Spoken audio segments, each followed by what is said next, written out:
This is 5 Live. 5 Live. Wake up to money. Good morning, this is Mickey Clark and me, Sean Farrington, on BBC 5 Live. Coming up between now and 6, it's the biggest shake-up to British benefits in a generation as Universal Credit starts its nationwide rollout today. We'll look at what changes are coming in and how smooth the process will be.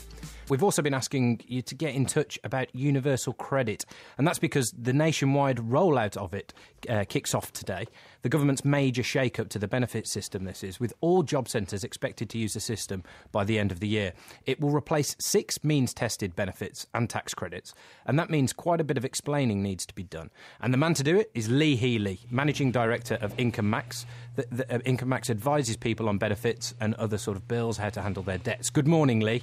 Good morning. So, Lee, big changes that are kicking in nationwide today or starting to roll out nationwide. Talk us through the big changes that people are going to see.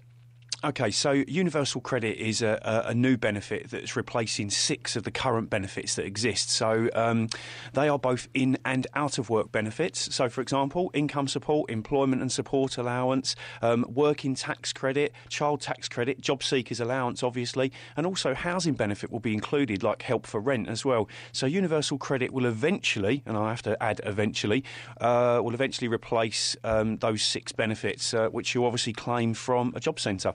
And so who today will be able to start applying for this? Is it everybody who gets any of those benefits at the moment? No, it's limited claimant types, for the foreseeable future. So basically what will happen from today is more job centres will come on board as part of what the Department of Work and Pensions are calling a national expansion of Universal Credit. So more job centres will start to be able to offer Universal Credit, but you're talking about single claimants, very limited couples without children.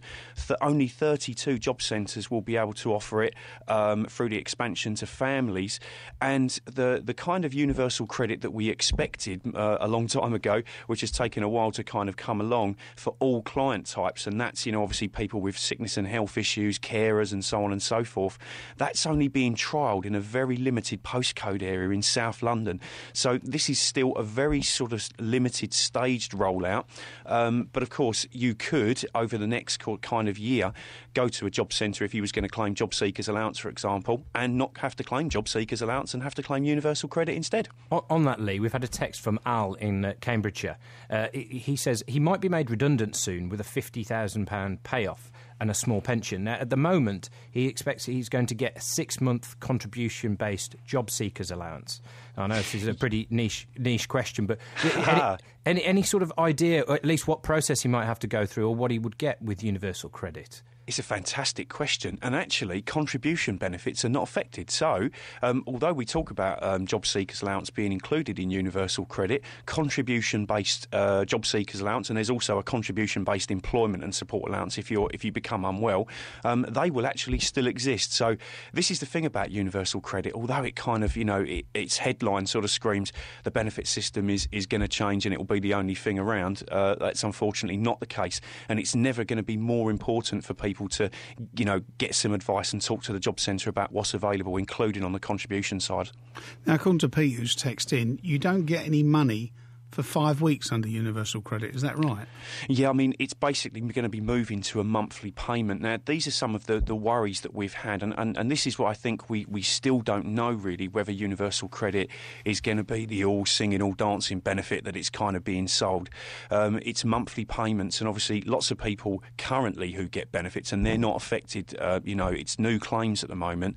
But eventually, when Universal Credit does roll out properly, people will have to budget monthly.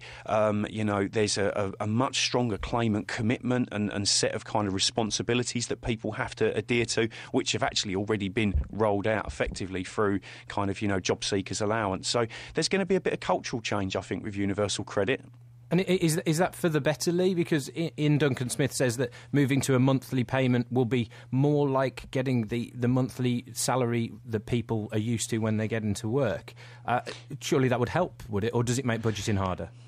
I think for certain client groups it will make budgeting harder, and I mean I think when perhaps you've been long-term sick, you've been used to being paid fortnightly, it could be a really quite a big cultural change. I mean the good thing is the Department of Work and Pensions, they are on this. They're working with citizens advice bureaus and Advice UK member centres and law centres and so on and so forth to try and plan for the future in case clients are really affected by this long term. But also there are alternative payment arrangements. If a really vulnerable customer had mental health issues or was really unable to budget or was struggling with their rent, because also rent's going to be paid directly to claimants as well through universal credit, there are kind of support or designed to be support mechanisms that are available hopefully to support more vulnerable customers. And so, Lee, if you were looking today to sort of be part of this rollout and start an application, where would be the first place you would go?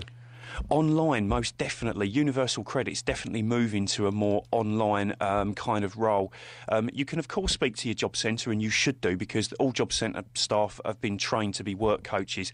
But if you visit the .gov.uk/universal credit pages, that has everything that you need on there, including links to make a claim online. Great. Thank you, Lee. That's Lee Healey there, Managing Director of IncomeMAX. Thanks, Lee. IncomeMAX. Thanks, Lee.